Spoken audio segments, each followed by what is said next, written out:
Mbote Nabiso Bandeko Bolandi Odala News TV. Shalom, shalom, peuple de Dieu, là où ici Kabozali. Les alliés à part et à votre prophète Prescott Pembele.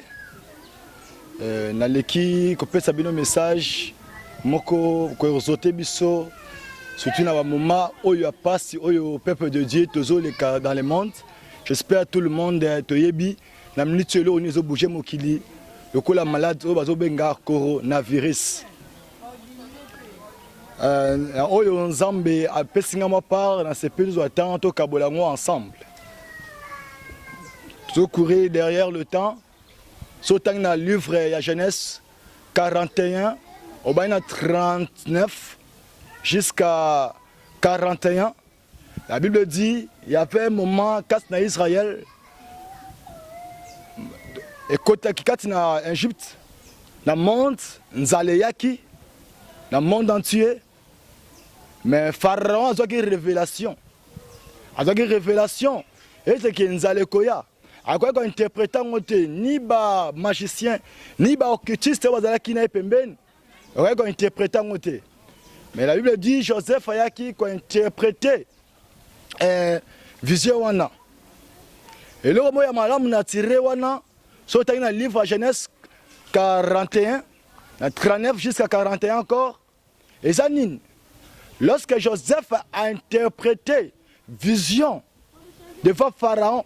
Pharaon quand le komoko na kotanga ngo malamu un peu pour comprendre ngo la oza si oza na Bible na yo fongo la Bible na yo otanga nanga ensemble. La Bible dit et Pharaon dit à Joseph puisque Dieu t'a fait connaître toutes les choses, il n'y a personne qui soit aussi intelligent et aussi sage que toi. Na kitia mona 41 alobi Pharaon dit à Joseph, vois, je te donne le commandement de tout le pays d'Égypte. Lorsque Pharaon a comprendre, et tu n'as minute oyo, son za le code ne zo kota na monde, et zo bête na monde. Et za na mutu mususu te, on a ko confier mboka na ngai. Et a confier mboka na ye et pas ya Joseph. Yaya, na minute oyo, na crise oyo. Na maladie oyo bête dans le monde entier il faut confier vie na yo et pas à véritable Joseph. Or que dans l'ombre de Joseph, dans la réalité le véritable Joseph c'est le Christ. Le véritable Joseph c'est le Christ. Pharaon lobi a bijabina Joseph na pesi yo Égypte mbo gouverner. Yaya na moment oyo mbongo eko sauver te. Tozoma bazala mbongo bazala ba lokebele bazo tikango. Mais parce que mbongo yo recevoir bango te ya mdako sa ote o chloroquine o ko va na ndako po misuka partant ndako mali pe écouter na ndako wana mais ya yo za peuple mis à part parce que dans le monde entier et qu'on a touché dans nzala et on a touché dans malade mais Égypte a touché te parce que Égypte a dans Joseph Katinaye a teri Joseph a gouverné mboka ya na minute on nzala ko beta monde entier na minute malade ko beta monde entier mais so otiki Yesu Masia a gouverné vinayo ya yo za peuple mis à part. Nous prions un Dieu d'exception et pas Nzambe exception zalaka kolobate le kola ami wana kufa na malade wana ngai peka kana kufa na malade wana le kola intel ya bigete malade wana ngai pete ya yo zambu mabololo yo baliaka yote yo zambu mabololo ya wana yembaka mingi na lobi nga baliaka ngate na zambu mabololo baliaka ngai te mbu mabololo baliaka ngate mbu mabololo ngana zambu mabololo ngana zambu mabololo baliaka ngai te mbu mabololo ya nzala soka beti monde entier mais Égypte aussi mangote parce que na mbu mabololo wa zaki na kati a comme ça que Égypte mbu mabololo comme yaki Joseph. Et aujourd'hui ya là où tu es Jésus. Osana Jésus, regardez Jésus Katinayo, attends malade de bêtis monde, attends de frapper monde, mais il y a que bête à ôter, parce que tu as Jésus à toi. Pour Anyozobanga, là où tu es. Pour Anyozobanga, chez Dieu, l'exception existe. Et pas Nzambe, il y a un cas exceptionnel, existe à cas. kaka libulu wana ebomaka bato ebele so babwaki mutu na kati bankosi fo balia ye mais eza na moto moko Daniel so babwaki ye bakolia ye te parce que azalaki mise à part pour le Seigneur. Yo oza mise à part. Ata mali yo bato ebele ata mali yo me bato ebele mais yo nazobisa yo yo kokende te yo zambu mabololo yo za mwana nzambe yo za race nzambe oza peuple mis à part oza mis à part pour le Seigneur ya longola kobanga longola père longola ba souci mais c'est concentré na moment boye tika Joseph a gouverné yo le bana Joseph na minito na moninga moko naza mayela komibatela te. Le bana Joseph, na miso na moninga moko, ezala mayete a gouverner, nzoto nanga santé nanga to bana nanga to mobali nanga, to penda konanga, to pemboka nangai. Yebisa Yesu a gouverner yo. C'est lui le véritable Joseph. C'est lui le véritable Joseph. Soit gouverner yo mboka na yo, ekufa nzala te. Yo na zolo be nzala te. Eza coronavirus. Ya so Yesu a gouverner yo. Coronavirus ko simba te. Malgré tempête on est robeta, yo za peuple mis à part. Nzala robeta partout mais sauf en Égypte. Sauf en Égypte. Parce qu'en Égypte, il y a mis à part. Parce qu'il y a Joseph Katz Nabango. Ok, Joseph aujourd'hui, nous allons bien. Joseph, c'est les manches de Jésus-Christ. Paul a dit, si moi je vis, ce n'est pas moi qui vis, mais c'est le Christ qui vit en moi. Oui, parce que il y a Pharaon, il y a chef, il y a Mokondi na en Égypte. Mais il y a un gouverneur qui a dit Joseph a gouverné. C'est le Christ qui vit en toi. Il y a un peu Somaël. Alors, il faut en avoir un dépôt. Faut en avoir dépôt pendant 7 ans à la Wezoya. Moment où on a eu ya, faut en avoir dépôt zanine, faut en avoir prière. Et attends maombi, et attends comme il cotisa, et attends gonga oyote ya, on a distraction. Et dans moment où on s'est concentré. On a peuple mis à part pour le Seigneur. Yo a mis à part. Attends, tous les hommes apôtres, tous les hommes apôtres, les disciples de Jésus. Mais liwa Jacques et liwa Pierre te. Liwa Jacques et liwa Pierre te. Oye bomi Jacques et koboma Pierre te. Ata ba kotisho na boloko ba bilobi na tongo bazo boma yo ya yo kufa na maladi wana te. Na zolo bana Pierre yo oza etende na maladi wana coronavirus. Ozo landanga siko zali. Na yebiso oza Pierre ata ba tio na boloko okokufa te.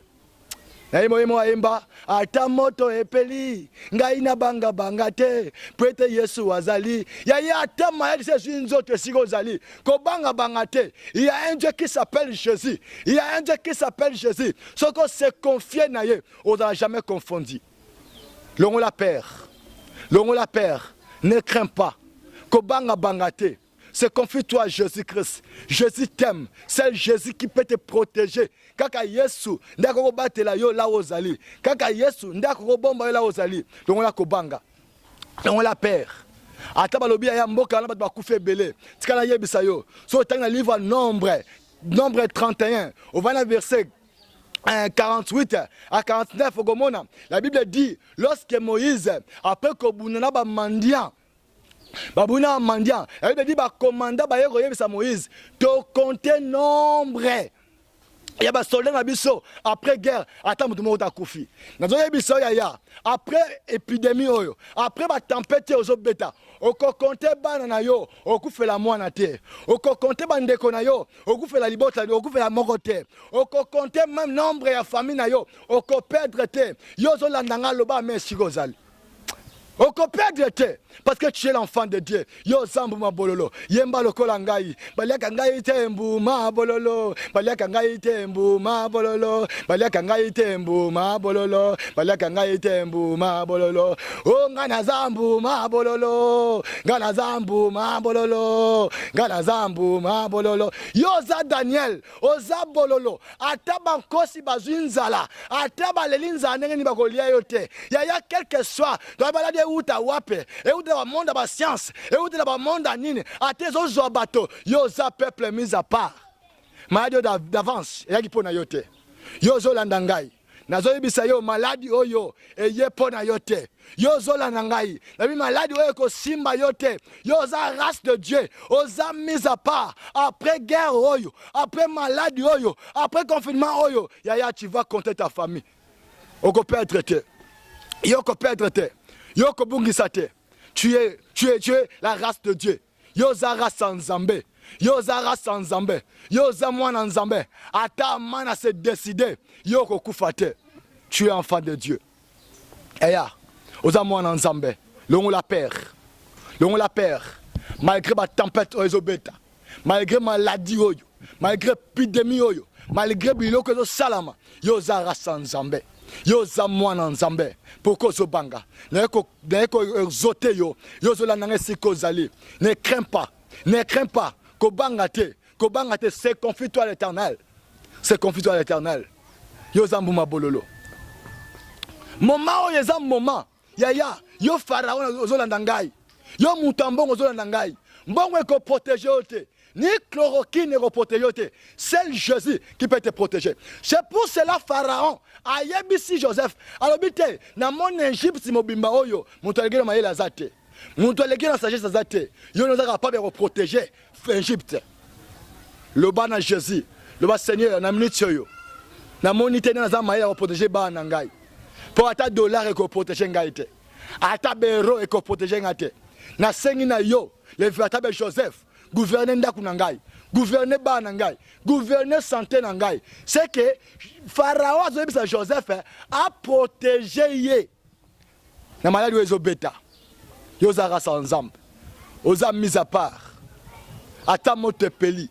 Yo zambu mabololo. Yesu a commissaire yo bololo. Pan Zambé, yana ba cas exceptionnel.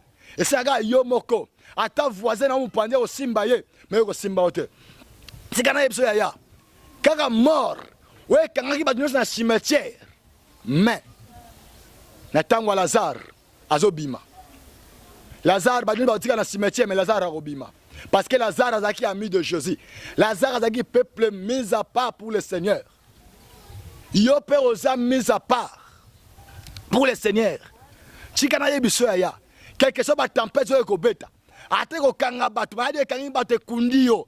Yo za Lazare. Na yebisi yo kobika. Okobika na maladie oyo. Yo za éteint. Yo za éteint. Okobika na maladie oyo. Loba lokola ngai. Aïe aïe aïe. Je ne mourrai pas. Je ne mourrai pas. Je vivrai et je raconterai les œuvres de l'Éternel. Tu ne mourras pas. Yaya, ata mote peli. Yo za rasa nzambe. Yo za Elia nzambe. Yo za mis à part. Longola kobanga. Longola kobanga. Dieu t'aime. Dieu t'aime beaucoup. Nzamba lingio. Tika Joseph a gouverné yo. Tika Joseph mboka yaya. Longola ba souci. Pour nous ba souci. Pour nous aller là. Yaya Pharaon tanga yoki Joseph a interprété. Alobi gouverner. Yo zo landangai. Ozo yo kangai. Na minute ya Saint-Esprit zo lobana yo. Yebisa Saint-Esprit wana zo lobela yo. Ke na minute yo gouverner finangai. Yo gouverner vinangai. Yo gouverner ndaku nangai. Gouverner ba nangai. Longola kobanga yaya. Sala prière ici kozali. Kota na chambre. Fukama. Tombola maboko likolo. Lela nzambe. Na yebisi yo bien. Tanga livre nombre 31. Par 48 à 49. Après cette guerre. Après épidémie oyo. Après tout ça. Yaya. Tu vas compter tes enfants. On va perdre moi dans mon côté. Tu vas compter ta famille. On va perdre ta côté dans la famille. Commandant ici, moi, tu compter bas soldats après guerre oyo. Tu moni te perdre ta soldat mon côté.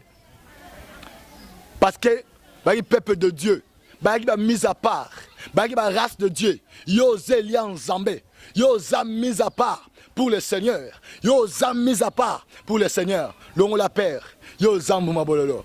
Buma bololo, baleka ngote. Buma bololo, atom mekoli yango. Ta suka okwata o sanzango. Boye bisabo tu nangana bisabino mabele. Mabele mekoli yango buma bololo. Il s'appelle au nom de Jésus. Allié premier jour, ameko ameki, habite gwa moi bien. Ameki deuxième jour et simbate. Troisième jour à sanzango. Peza bololo. Yaya malade ko sanza yo. Ata mpepe wane kota ina ndaku na yo. Eko sanza poza ya bololo. Eka. Marabo shataka ya baboshe. Yozola nanga la ozali. Yozola nanga la ozali. Yozambu mabololo. Yoza mise à part. Tu es race de Dieu. Ozelia Nzambe. Tu es là, mise à part pour le Seigneur. Yozambu mabololo. Mabelego sanzayo. Mabelego sanzayo. Sokoza Pierre. Sokamai de maladie oyo. Yoza Pierre. Maladie oyo. Ekoboma yote. Okobima. Na butwa lelo. Na ebisio l'ange de l'Éternel. Akokita. Po alongola yo na katiwana. Yes. Ikamaraboshi. Setakaya baboshi. Yoza, peuple nzambe. Tu n'es plus esclave de la maladie. Yaya. tu es l'enfant de Dieu. Tu n'es plus esclave de la coronavirus, yaya. Tu es enfant de Dieu. Oh, tu es l'enfant de Jésus. Yozara sans Zambé, yaya. Yoza mwana Nzambe. Longo la père. Longo la kobanga. Nazo chite. Là où Zali tombe le boko na yo. Na déclaré l'icône na yo. Nazo loba. Au nom puissant de Jésus-Christ. La Bible dit quiconque invoquera le nom de Jésus sera sauvé. Yaya, kaka nengo beli Yesu bisiko zali. Sika maladi wana, soit na rien à porte na longwa. Na kombo na Yesu. Na tiel makila Yesu na leto ndaku na yo. Na tiel makila Yesu na leto elongi na yo, na ba na yo. Na kombo na Yesu Masia. Sika Nzambe nanga, azala Nzambe na bino. Nzambe nangai apambola bino. Na komi na suka. Tika Nzambe nanga aza na bino. Bobo sanate ko s'abonner na chaîne oyo Odala News TV. Bosa tokozonga lisusu mbala sima. Bokomona nga plusieurs fois na koleba message de belé ya koloba de la part de Dieu. Nzambe apamola bino. Nzambe a béni bino peuple de Dieu. Amen. En peuple de Dieu, les bottes Nzambe, si vous l'andangai, votre prophète, votre serviteur, votre prophète, le prophète Prescott Pembele Sanda, souvent je parle de second Jérémie, so bolingo landanga toujours na kati na chaîne Oyo, Odala News TV, bolandinga wana tous les messages nanga nyonse ba oleka wana. Contact nanga so benganga ozwanga, benganga ina yo zana mboka bisiko zo code mboka 00243 89 64 82 450 00243 89 64 82 450. Voilà ce bengi ozui ngaimo directement. Monsana Nzambe, le prophète Prescott Pembele Sanda, Tokosola et Belé les sous. Et à la prochaine, vous s'abonnez. Tout matin, il y a un message, il y a un message. Bon, on a un gars qui apparaître. Que Dieu vous bénisse. Bye.